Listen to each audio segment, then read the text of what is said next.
Hello everybody and welcome back. Good to talk to all of you again today, and today I have got some Warspite gameplay for all of you. Here's a ship that I actually haven't touched in a very long time, as well a lot of the ships that these days have got to like playtest and just grind for is also the higher tier stuff, usually 8, 9, 10. So going back down to like tier 6, yeah, it's different. For me, Warspite, this used to be a ship I liked a lot and haven't played her in a very long time. Kind of a bit rusty, you'll kind of see that during various points in the game. She's still a good ship. Like, even after all this time, she's still a good ship. Her 381mm guns are still going to be able to do work down at tier 6. Still got that advantageous overmatch that some of the other tier 6 battleships doesn't have. She's still really accurate. I mean, her armor, not really the best. There's better tier 6 battleships with like better armor, but it works. She does tend to eat quite a bit of damage in the superstructure area, as she does have one of those sort of big superstructures that tends to catch a lot of shells. But yeah, she still works. She's still a good ship. I would say that perhaps when West Virginia comes into the game and goes on sale and everything, you might begin to see that shift of the best tier 6 premium battleship crown sort of going from Warspite maybe towards West Virginia 41, but still, I mean, Warspite's always going to maintain certain advantages. She's more accurate, she's a bit faster, so able to more sort of deal with different kinds of things. West Virginia is not fast. Standard type US battleships, 21 knots in the game, challenging to play sometimes, to say the very least, right? Anyways, so we're on Two Brothers, and it is a standard type battle. Standard type battles are not really the world's most exciting battles, because yeah, they can be pretty boring sometimes, because you really only got your own cap to worry about, and so then it's a decision: push, defend. Yeah, domination is a little bit more at times interesting because you have more things to worry about on the bigger scale of the map, but standard battle not so much. And also replays are like totally screwed up again. Anytime you do one of these like shell follow things in replays, it just looks like that. I don't know. Replay system in World of Warships, just it's like one patch it works, next patch it doesn't, and apparently catapult view is also really like screwed up. I'm sorry guys, like I don't know what's going on with the replays anymore. Sometimes they just do things like this, and I can't really explain what's going on. Still, I'm gonna land a decent hit on that Königsberg there, 1 Citadel, 1 over penetration, 15,000 damage, which for that German light cruiser, it pretty much sucks, because well, you can't do anything anymore. Like, your whole battle is going to be played pretty much more passively. Yeah, I don't know, this camera is like, you'll notice that like once I zoom out of it, everything is fine, but when I'm zoomed in, it's messed up. That's the best way I'm going to put it for now. So I do apologize for that. Hopefully it doesn't bother you all too much. Anyhow, I'm going to continue to engage ships that are within my range on this side of the map, although I am paying close attention to what's happening on the other side. My feeling is I'm probably going to have to turn around and go help the other flank to make sure that flank doesn't just collapse and then we get pincered in. There's a lot of my ships that are basically on this side of the map. The Nagato really, I think, should have gone the other way, because if you look at where the Nagato is, still a good distance away from where the action is, and it's taken him a while to really just sort of sail over from the other side of the map. Hell, in fact, it's been like 4 minutes since the start of the game. Enemy Scharnhorst decides that broadside is not a bad idea. It's an event turkey, so I guess extra incentive to shoot the turkey. I'm gonna land a okay salvo here. Blup, there goes, 8,000 damage, but you'll notice here I'm starting to turn. Mostly because when I count the enemy ships that are currently on this side of the map, the numbers don't really make sense, right? There's a whole bunch of missing ships, and my guess is that they're not on this flank, they're on the other one. So I'm paying attention to what's happening on the other side as well. The other side essentially has a CV support, and there he goes. You'll notice that the numbers on the other side are very much against my team, right? They have the battleship, they have 2 cruisers, they have a destroyer there, and they've got air support, while my team essentially only has Cesare and a Badioni, and that's it. And like, the CV is doing what he can, but you know, depending on the skill of your CV players, might not be enough. So I'm going to turn around. I'm currently in concealment, so nothing to worry about. Can execute this turn correctly. Even if the enemy now spots me, I will be able to turn away some more, keep myself angled, and keep myself reasonably safe. The one advantage of Warspite that I do like over, you know, let's say the West Virginia really happens to be the fact that she is at least fast enough so that you can turn around and go somewhere else. One of the big problems I have with standard type battleships in the game is at 21 knots, when you do spot things going wrong and you're like, okay, I'm going to turn around and going to go help them out, well, it kind of takes you a while. It takes you a while, and a lot of times you get there and the fight's either over or, you know, you're just too late to the party. So really just one of the major reasons why I don't like standard type battleships, right? I mean, I get it. West Virginia, her guns are going to be really nice and her armor is going to be pretty nice, but me and 21 knot battleships, it's like something we just don't really get along there too well. Anyways, you'll see me. I'm going to head over there, and that New Mexico is pretty screwed. If the New Mexico is fighting the Cesare, not a problem at all, but a New Mexico fighting a Warspite is a bad fight. The Warspite can angle you all day long without real issues, but the New Mexico is going to find it a real pain in the butt to try to angle against the Warspite. Warspite's 381 will overmatch New Mexico in a number of places, as long as you know where you're aiming. So I'm actually going to be teaching that New Mexico this lesson, and that New Mexico is not going to be too happy. Anyhow, there's going to be like a 30-second whatever break here where I'm trying to get into range, trying to get my guns, there we go, locked on. I'm going to open fire, and hopefully I'm going to get some decent damage on this first salvo. Anyways, on a sideways note, so next week there will not be any content at all because I'll be spending the entire week. Maybe I'll try to schedule something and like sort of pre-schedule it ahead of time, but next week I'm going to be spending the whole week down in the US, and if you happen to know, let's say, sort of special local places that you gotta go eat, let me know for the following cities. So Chicago, Fort Wayne, Indiana, and then it would probably be Dayton, Ohio.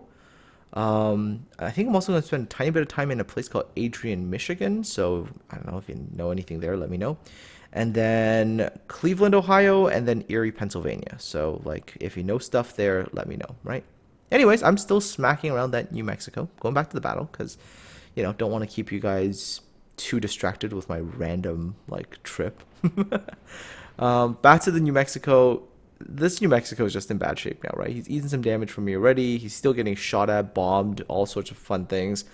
And then I'm going to just like finish him off here. See, he's trying to angle me now, but it really just doesn't work because Warspite just doesn't care about your angles. Anyways, New Mexico player is going to be pretty salty about this one, but hey, that's the power of 381mm guns. When dealing with other tier 6 ships, it's one of the advantages that Warspite has. Same with Bayern, Mutsu, and West Virginia. They all have this overmatch capability. And especially when you're running up against like tier 7s as well, these guns will give you that advantage when you're dealing with those ships. If you're stuck with like the 356mm guns, it'll be a struggle because tier 7 ships, they can just bow tank and not much you can do about them, right? Anyway, there is the Icarus and the Emile Bertin. And Emile Bertin, there is that French cruiser where at times you really have to resist that urge to turn your bow in and try to show that more angled profile. No, that's a ship where if you run up against the battleship and the battleship has you sighted in and is going to shoot at you, better to just show them that broadside and wait for them to overpen you. That's pretty much how it works. Emile Bertin is just one of those ships that's very counter to how you normally play in World of Warships. She shares a very similar trait with a lot of the other lower tier French light cruisers that, yeah, you just kind of go full broadside and you're actually going to do better than if you actually try to get like angled and stuff like that. Because when you get angled and everything, you're actually making your armor thicker, which allows the shells to actually fuse and then to actually explode in your citadel. And then you die. But hey, it's one of those weird ships that when I was playing her, I actually kind of enjoyed. It allowed me to kind of like laugh at stuff at times. Just be like, I see you can't do that. All over pens. She is, however, vulnerable to like smaller caliber armor piercing because she really has no armor. Anyhow, I'm still going to be able to get that one over penetration, finish her off, and now I'm going to turn around and engage these other ships pushing up this other flank.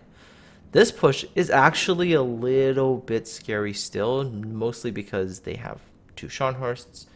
Two Scharnhorsts, if played correctly, can be quite dangerous. However, if you look at my current position, and you look at the position of where the Nagato is on the team, it does make it, again, a little bit of a challenge for these enemy ships. They have to choose where they want to go and angle, right? And also, there is an island, like, right there. So hopefully, I'm going to be able to get some broadside shots in here. You'll notice the Warspite's guns do traverse a lot faster now. It does make it a little bit easier to play. Okay, that didn't work. Ooh, there's an event turkey, 2,200 HP left. Okay, that looks like a good dispersion salvo. Come on, I should be able to grab this kill, right? Right? Nope. Nope. No. 2,200 HP, I do 2,100 damage. You get used to it. Yep. Anyways, we have the Nagato and the Scharnhorst there. They're getting into a bit of a brawl. That's never a position you want to be in when you're in that Japanese battleship. That's a really bad position. Scharnhorst obviously wins that, so now we're gonna see how we can deal with this Scharnhorst. We do have to get rid of the Scharnhorst. Taking a look at the number of enemy ships, they still have a bit of an advantage there. So we've got to get rid of the Scharnhorst, because once I get rid of the Scharnhorst, everything else on their team I should be able to deal with. Okay, there's Perth. I think this Perth might be actually moving real soon. Yeah, there's the acceleration. Okay. Should have led a little bit more. That's okay, though. Alright, turn my attention back onto the Scharnhorst. So you'll see right now that I'm actually pulling way to the north. The division mate in the Gallant's actually heading straight for their cap, which is not a bad idea, but I'm actually trying to pull to the north. Now, normally you would say, well, why aren't you just kind of staying with the Cesare? Mostly because I'm trying to kind of pull the angles apart a little bit more. Because what that does is it really makes it a little bit harder for an enemy ship to angle against you, right? If you're together, it's easy. Just point your bow or stern in that general direction, done. If the ships are creating a crossfire by spreading out a little bit more, it's harder for you to angle against it as a battleship. Scharnhorst eats a torpedo from the Furutaka and is now beginning to flood. So, okay, I'm going to be able to turn my attention to the other ships on the enemy team. Maybe those cruisers that are kind of annoying. Maybe the Queen Elizabeth that's coming my direction as well. Enemy team definitely seems a little bit disjointed in their efforts, shall we say. They had a decent push early. I really think they should have kept pushing and kept applying pressure, but I mean, look at their Scharnhorst, kind of screwed up, went onto an island, ate a torpedo. Queen Elizabeth really hasn't caught on. Congo on their team, I think, is still at like full HP. Enemy CV is going to come in for a drop.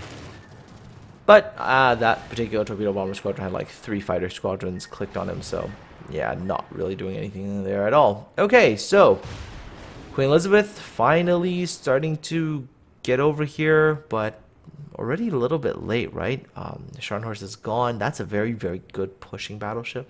As long as it gets decent support, I think it would have done fine. Come on, Perth. Give me a shot. Oh, crap. I launched the plane again. I'm sorry. Replay's going full blown. It's like 5 FPS mode. I don't even know what you want to call this. It's pretty terrible. Oh my god, and the shell follow cam too. No. Okay. Anyways, didn't get a hit on that Perth. Perth managed to get that island to help him just that little bit. Alright, so best target right now is probably to start engaging this Queen Elizabeth. Königsberg is still really low, and never mind, dead. Cesare's got him. Cesare on my team is actually doing good work, mostly because I think he's also an event turkey. So everybody was like, ah, look, event turkey, shoot him. Advantage for me, because not a lot of people actually have been shooting at me this game, so it's good.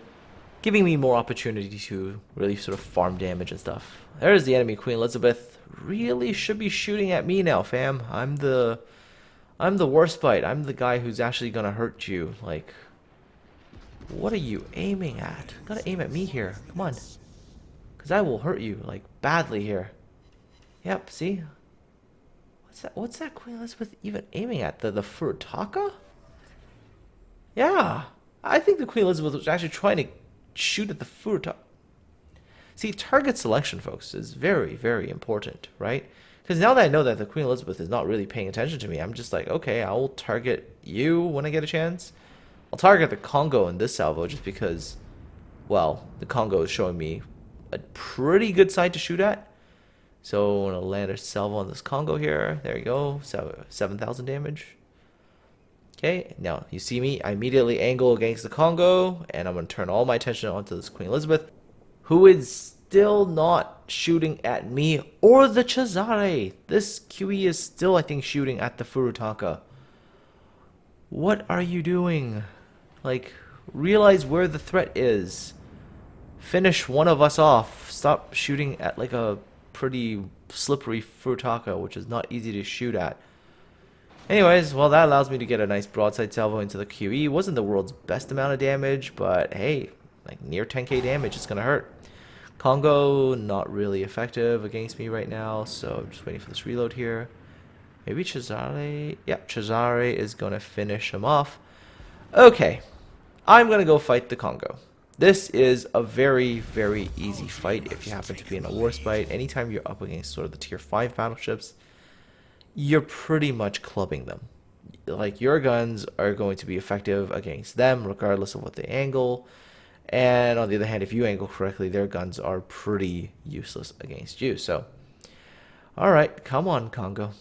Just waiting for you to show yourself so I can get a good salvo in on you here. There you go, lining this salvo up. Oh, he's going to eat this torpedo as well. Salvo out.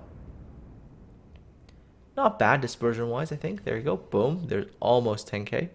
Congo is now opting for a full-blown reverse strategy, going in full reverse, and now I'm finally going to be able to live up to my own name, and I am going to be able to chase him down. In a lot of games, I feel like I should be changing my name to I Chased, because I get chased by other people, right? So finally I'm able to live up to my name. I'm going to go chase that Congo down. Enemy team has still a full HP Perth. Yeah, both of these people spent like almost most of the battle like on full HP and not really doing all that much. So yeah. Other than that, 97k damage so far. Got a bit more damage to get in the next like 2 minutes or so. 1 Citadel hit so far. 2 ships sunk. So not too bad. Hopefully gonna get a bit more damage off this Congo. Again, overmatching capability is going to play a bit of a role here. Come on, guns, traverse. See, the new Warspite guns, they do traverse nicely, right? I mean, they're not like the old ones. 72 seconds was like, holy brutal. That was way too painful back in the day. And, okay, that was not the world's best salvo there. Rear guns, hopefully I'm going to get a bit more damage here. Blup. Ew. That was not good. Alright, come on, reload. Let's get these guns reloaded here. Okay, the Congo's coming. I'm coming. 6 seconds. 5, 4, 3, 2, 1. Okay, forward guns are about ready here.